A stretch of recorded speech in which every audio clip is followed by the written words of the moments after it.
What's up everyone, welcome back to the Commander's Lair. It's Joey here again with another video. Although I'm doing a new video type now, this is an underrated cards video. I haven't done anything like this obviously because all my videos in the past have been deck techs, but basically this is just kind of underrated cards that I think should be played more in the format, or you should consider for certain decks that I'll mention later. Basically this is exactly how I love EDH. This is the exact kind of video that I wanted to be making when I made a channel, which is basically just cards, decks where I kind of tell you guys about weird cards, or just fun mechanics, or fun things that you could do that you didn't really think of, because that's exactly how I love to play this game, and I love sharing it to people. Just bringing cards to the LGS and just showing people what I'm doing. I just think that's really, really fun. And just tell me guys what you think of this. Just if you like this kind of deck, or you like this kind of idea. That otherwise, just like, comment, and subscribe. Just tell me what you think, or if you'd like to see any other kinds of videos or some cards that I missed, just let me know. I'd be happy to talk to you about it. Thank you.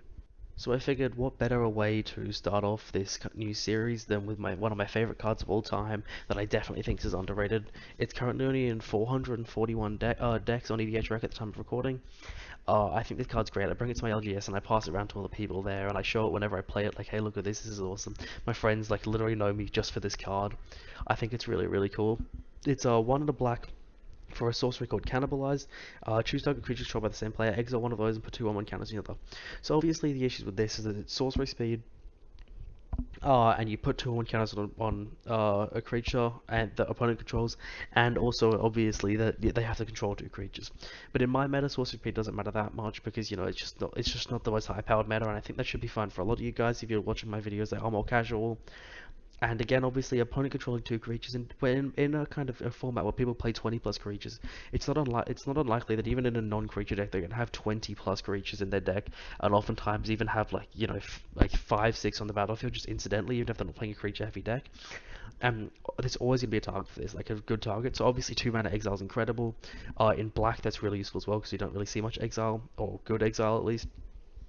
And obviously, the caveat of the 2/1 counters doesn't matter that much because obviously value kind of cards and commanders are one of the most popular strategies in this entire format. So if someone has a 1/1, right, and we put 2/1 counters on them, that's never going to become a lethal threat, right? It's 3 damage. Or if they have a value card like Zedru the Great Hearted, we put 2/1 counters on that, they're never going to attack with it, it doesn't matter. Or an Oracle of Moldiah, or we put 2/1 counters on that, again, it doesn't matter. There's basically, I've never come from an instance where I cast this card, and I have that my opponent in an instance where I'm making one of the creatures that they can hit me with bigger. Like, there's always a target for you that's perfect, and it's never going to matter.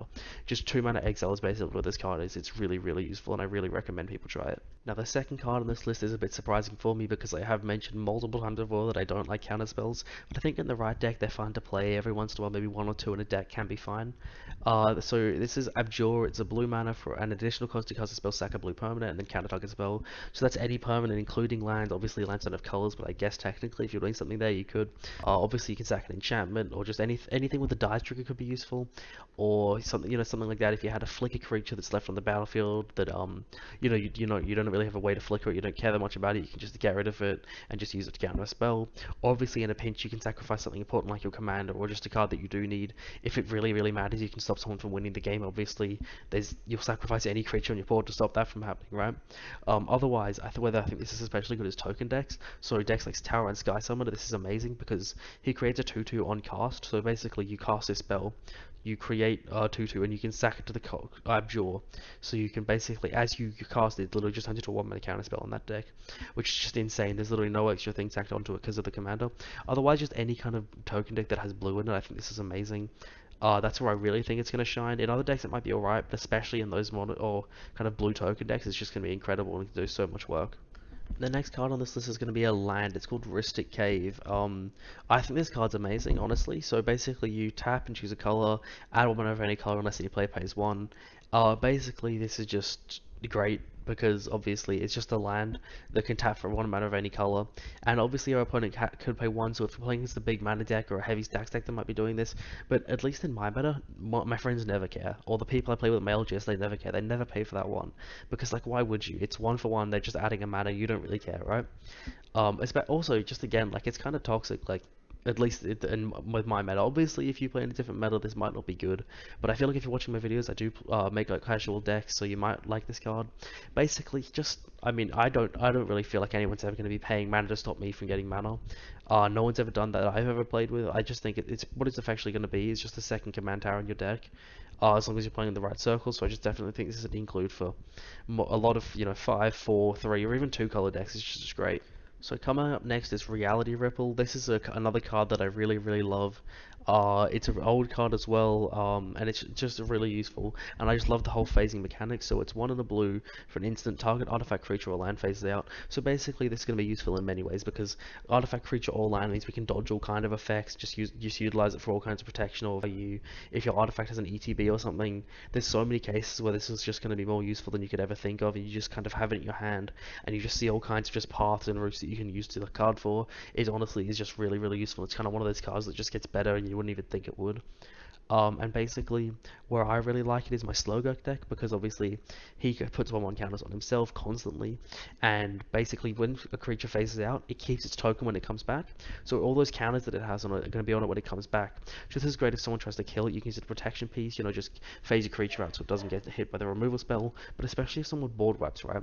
And so if someone plays a board wipe, destroys all the creatures, but I phase out my Slowgurk, on my next turn, he's going to come back into play, and he's going to be a massive creature, so he's going to be like a 25/25 or something, right? Ready to swing and kill people when they have no creatures on the board.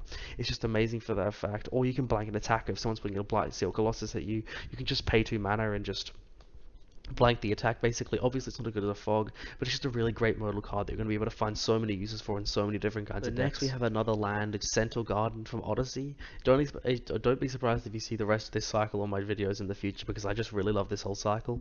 It's so you can tap for a green, it deals 1 damage to you, or if you have Threshold, which is 7 or more cards in your graveyard, you can pay a green and sack it to give target creature more sleepers 3 until end of turn.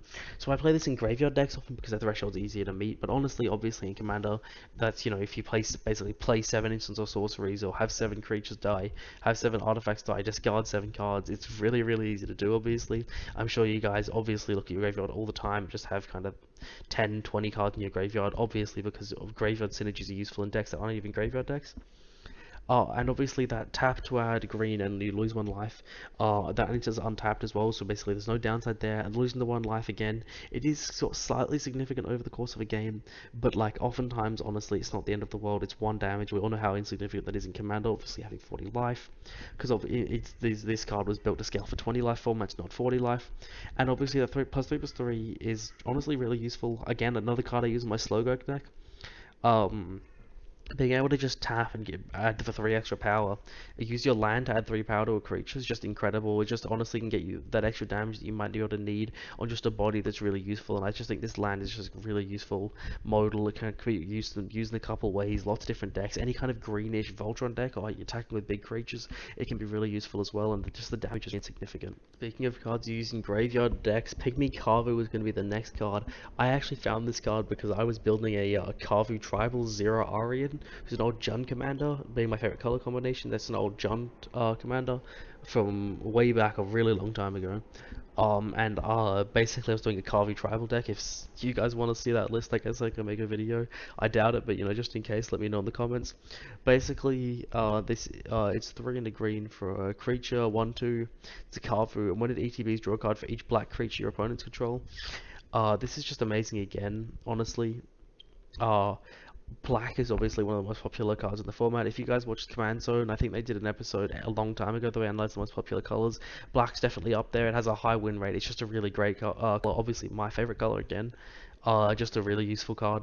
Because honestly, there's a chance this is going to be 4 mana in green to just draw you like 20, 30 cards if you get really lucky. Otherwise, it's almost never going to be a game when no one's playing a black deck. At least it's going to generally be 4 to 5 cards at a minimum, is what I've found. It's just a massive overperformer. This card's incredible. I'd include it as one of the easiest card draw cards in my deck. It scales anywhere from drawing 5 cards to drawing like 50. It's honestly just great. I don't want to say it's a game ender because it's a card draw card, but this definitely can be a game ender when you have your whole hand and your whole deck in your hand. It's really not hard to win the game from there. Coming up next is another card that I put into a dumb deck. I literally put this into my Yargle Voltron Artifacts deck. So I just posted a mono black Artifacts deck, but that was a lot worse than, that was a lot better than this deck was. It was mono black, just Yargle Voltron, and Casting of Bones was honestly probably one of the best cards in that deck. It was 2 and a black for an enchant creature, sorry, an aura basically, and when an enchant creature dies, draw 3 cards and then discard one of the cards that you drew. So basically, obviously, you can kind of cast this on a creature you know that's going to die. It's good in decks like Tatsunari Toad Rider, like in black enchantment decks, because obviously you can get value of playing the enchantments. Otherwise, maybe as long as you don't need to draw cards immediately, it's just really useful. 3 mana to draw 3 and then discard 1. Obviously, Divination is 2 and a blue to draw 2, which is a very popular card in Commander. So the going rate is 2 mana for 2 cards. So this is also 3 mana for 2 cards. It's 3 mana for 2 with a bit of selection in it, with a bit of a wait time. Just a great card.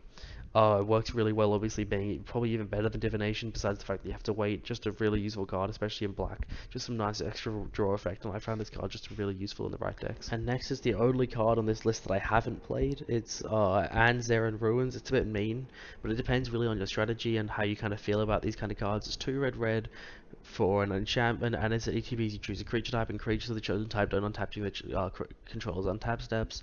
So I really don't like kind of stacks pieces, but I figured I'd share all kinds of cards just in case people, you know, like this kind of thing. You can still see what I'm talking about.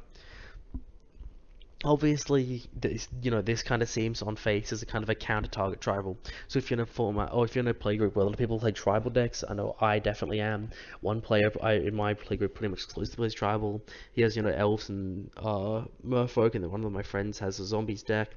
This can be really great for that, but also for someone's commander. If someone's, playing that 2-lane deck and you name wizards, this is obviously going to be useful for other wizards because there are a lot of wizards in the format, but also just because they won't be able to use their 2-lane. They get the static ability, obviously, that's just kind of what happens, but they don't get the return target creature to your owner's hand ability, which I guess isn't bad, but just any kind of thing like that, you can often shut down just a lot of cards, especially if they're playing an attacky commander, and because it sticks around, like regular cards, like those Oblivion Ring cards like that, they fall off when the creature dies, but the creature this isn't attached to the creature, obviously, so this stays until they destroy the enchantment, which is obviously going to be a lot more useful over time. Especially in red, obviously, which struggles a lot for kind of cards like this, either stacks pieces or just kind of stasis kind of cards, like removal effects. It does kind of struggle for that, so this is kind of a useful option if you're looking for something like that. Or obviously, again, just to counter tribal if that's something that you need. So the next card coming up is Wave of Terror. It's 2 and a black for an enchantment with cumulative upkeep 1, and whenever at the beginning of your draw step, destroy each creature with CMC with age counters on Wave of Terror. They can't be regenerated. So the age counters obviously the cumulative upkeep. So your first turn it's 1, and then the next turn it's 2, and then it's 3. So obviously you're paying 1, 2, 3 mana each of those turns. So obviously it is a bit of investment because it's going to be 4 mana the first turn, and then it'll end up being 5 mana the next, and then 8, and then 12, and then 17, which obviously does add up, but if you have the mana to spare, I think this is a really useful card. It's definitely worth considering. It's obviously in comparison to Necroplasm, which is 1 black life for a 1/1 ooze. With a bit of upkeep, you put a 1/1 counter on Necroplasm. The beginning of your end step, destroy each creature with CMC equal to the number of 1/1 counters on Necroplasm, and it has Dredge 2. So obviously without any kind of proliferate or additional 1/1 counter effects, this is going to only destroy creatures up to 3 CMC. So it obviously kind of has a cap there. Obviously tokens as well this can destroy, but basically what I'm saying you can just get a Wave of Terror for is because obviously you can get up there and kind of keep destroying the threats at 4, 5, 6, 7 mana, just keep going up and up. As long as you have the mana to pay for it, it's just going to keep getting better, and can really keep, if you're playing a kind of a more passive deck or trying to wait till the late game, it can definitely help you do that, and just kind of even fill graveyards if you're playing a graveyard deck to go for a big kind of finish like Living Death. Otherwise, either way I think it's a great card, and definitely has some playability in a lot more decks than it is in right now. So the last card I'm going to be talking about today is Tariff. It's 1 and a right for a sorcery, and each player sacrifices the creature they control with the highest CMC, unless they pay the creature's mana cost, and if 2 or more creatures control it, if 2 or more creatures are played tied for the highest cost, that player chooses one. So basically this is going to, it's highly unlikely that generally the biggest creature is going to be on each person's board 6+ mana. Oftentimes, at least in my meta, that's what I found. and basically no one's ever going to be able to pay for this. I've never had anyone pay for a Tariff cost that I've cast. Effectively what this is going to be is 2 mana, and each player, so obviously including yourself, you're just going to kill all the biggest creatures on the board for each player. Obviously it does affect you, so it's symmetrical, which isn't great, but I found that honestly it's just really useful either way. Oftentimes you're going to play this in a deck where you have loaded the ground creatures, and you're going to play it against people who have obviously a lot bigger creatures. It's always going to get great value. Only 2 mana to kill for a 3-for-1 obviously is incredible value. And it's just really useful for getting rid of the biggest threats. No one ever pays for the mana. It's just a really useful removal spell and can often just take the heat off you. Just give you a couple of extra turns to make sure that you're not going to die straight away from some massive creature or something. Okay, so that's going to do it for today. I really hope you guys like this new kind of video. Obviously I've never done anything like this before. I just really like underrated cards and kind of just cards that you guys should put in your deck, and I figured in certain strategies some of these cards are really useful. If you have any kind of cards that I missed or you wanted me to use or you might want me to put in the next video, let me know and I can definitely do that for you guys. I'd be more than happy to help with that. Either way, just kind of let me know what your general thoughts are on these kinds of videos as well. If there's any other types of videos or kind of things you'd like me to discuss, or just kind of talk about new cards or something like that, anything, I'll be happy to do for you guys. Even if you want a deck tech on a certain commander, let me know and I'll do that as well. Either way, thank you guys so much for listening. I'll see you guys all next time. Make sure to like and subscribe.